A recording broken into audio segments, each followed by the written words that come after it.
Hello, this is Jennifer with Women Loving Jesus, and today we are on Proverbs 15:9.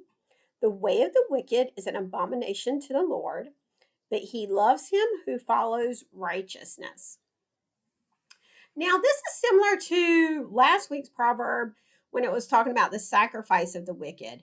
When we're talking about the way of the wicked, it just means the way they live their life, the path that they are going is an abomination. And the one who follows and their path is after righteousness, the Lord loves.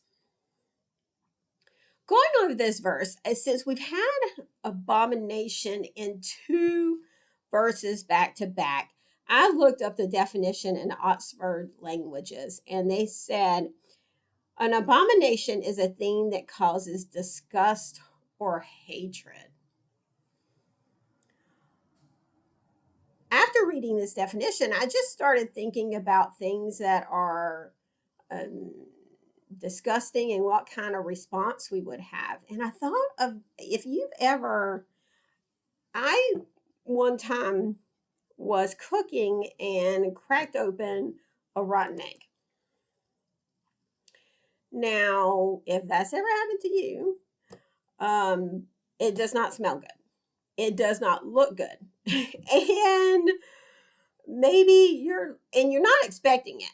So you're kind of like, you're going to say like, ooh, or make some type of verbal response or step back because of the smell or make a face, because of the smell and what it looks like. But there's going to be this isn't a good thing. That is God's response. The way some people are living their life away from God it's just not pleasing. Whereas if we walked by a rose bush and it was blooming and it had a pleasant smell and it looked beautiful, and we would say, oh, that's so nice to be around, that's beautiful, that's pleasant, and